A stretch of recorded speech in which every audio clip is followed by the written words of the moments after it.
the flower that changed everything. The afternoon sunlight streamed through the large windows of the cozy cafe, casting golden patterns across the wooden tables. Alexander Hayes sat in the corner, nervously adjusting his shirt collar as he watched the entrance. His 8-year-old son Tommy sat beside him in his bright blue wheelchair, swinging his legs and humming a tune from his favorite cartoon. Alexander had never been on a blind date before. At 35, he had built Hayes Industries into a multi-million-dollar company, but dating as a single father had always felt impossible, especially when that meant explaining about Tommy's condition from the start. His son had been born with spina bifida, and while Tommy lived life with boundless joy and curiosity, Alexander had learned that not everyone was ready for that reality. "Dad, can I have another cookie?" Tommy asked, his bright eyes sparkling with mischief. Crumbs from his first chocolate chip cookie dotted his green shirt. "After you finish your milk," Alexander replied gently, ruffling Tommy's brown curls. The boy had his mother's eyes and smile, though Sarah had passed away when Tommy was just 2 years old. Since then it had been just the two of them against the world. Alexander's business partner, Michael, had insisted on setting up this date. "You need to get out there, Alex," he had said. "Emma Rodriguez seems perfect for you. She's kind, intelligent, and she works with a non-profit that helps families with special needs children." The cafe door chimed, and Alexander looked up to see a woman scanning the room. She had long blonde hair that caught the afternoon light, and she wore a simple beige dress that somehow looked elegant in its simplicity. But what caught Alexander's attention wasn't her appearance. It was the small yellow sunflower she held in her hand. Emma Rodriguez spotted them almost immediately. Alexander had sent her a photo, but she would have recognized them anyway.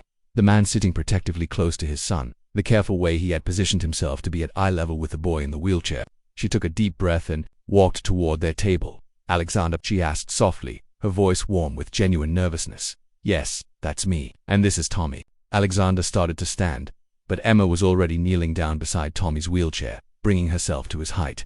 "Hi, Tommy," she said, extending the sunflower toward him. "I brought this for you. I thought you might like it." Tommy's eyes widened with delight as he accepted the flower, holding it carefully in both hands. "It's beautiful. Dad, look, she brought me a flower." Alexander felt something shift in his chest. In the past year, he had gone on exactly 3 dates each time. The women had been polite to Tommy, but distant. They spoke to Alexander over Tommy's head, as if the boy wasn't really there. Emma was the first person who had thought to bring Tommy something, who had made him feel included from the very first moment. "That's very thoughtful," Alexander said, his voice softer than he intended. "Please, sit down." Emma settled into the chair across from them, and Tommy immediately launched into an animated explanation of why sunflowers were actually his second favorite flower, after the purple ones in their garden at home. "What are those called?" Emma asked, leaning forward with genuine interest. Lavender. Tommy scrunched up his face in concentration. "Lavender," Emma suggested gently. "Yes, lavender. Dad planted them because Mom used to love them. She too. In heaven now, but Dad says she can still smell them from there." Alexander felt his cheeks warm with embarrassment. Tommy had no filter when it came to sharing family details, but Emma didn't look uncomfortable. Instead, her expression softened with understanding. "I bet she loves that you and your dad take care of them for her," Emma said quietly. They ordered drinks and settled into easy conversation. Emma asked Tommy about school, his favorite subjects and his collection of model trains. She listened to his answers with the same attention she gave to Alexander's questions about her work with the Children's Foundation. "We help families navigate resources for kids with different abilities," Emma explained. "Every child deserves to reach their full potential, but sometimes parents need support to make that happen, like occupational therapy." Tommy piped up. "I do that twice a week. Mrs. Peterson teaches me how to do things better." "Exactly like that," Emma smiled. "You must be getting really good at lots of things." Tommy beamed and launched into a detailed description of how he had learned to transfer from his wheelchair to his bed all by himself.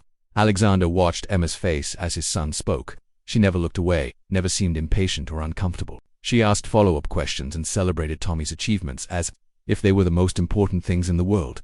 When Tommy excused himself to use the restroom, navigating his wheelchair with practiced ease, Alexander and Emma found themselves alone for the first time. "I have to ask," Alexander said quietly, "the flower. Why did you bring it for Tommy?" Emma tucked a strand of blonde hair behind her ear, looking suddenly shy. "Michael mentioned that you're a single dad, and that your son is your whole world. I figured if I wanted to know you, I needed to know him too, and kids like presents, don't they?" Alexander stared at her, feeling something he hadn't experienced in years. Not just attraction, but a deep sense of recognition. Here was someone who understood that loving him meant loving Tommy too. "Most people don't think of that," he admitted. "Then they don't deserve either of you," Emma replied simply. Tommy returned, carefully balancing the sunflower across his lap. "Emma, do you want to see my train collection? Dad has pictures on his phone for the next hour."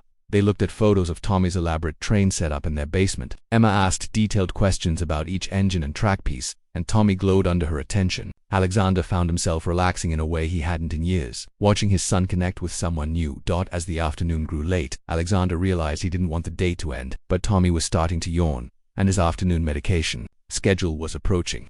"We should probably head home," Alexander said reluctantly. Emma nodded, understanding immediately. She knelt down beside Tommy's wheelchair again. "Thank you for showing me your trains, Tommy, and for letting me share your dad for the afternoon. Will you come see them for real sometime?" Tommy asked hopefully. "And maybe help us plant more flowers for Mom?" Emma looked at Alexander, a question in her eyes. He nodded, his heart full of something that felt remarkably like hope. "I would love that," she said softly. As they walked toward the cafe door, Tommy clutching his sunflower proudly, Alexander realized that Emma had given them both something precious that afternoon. For Tommy, it was the simple joy of being seen and valued. For Alexander, it was the possibility that love could find them again, in the form of someone who understood that their family came as a complete package.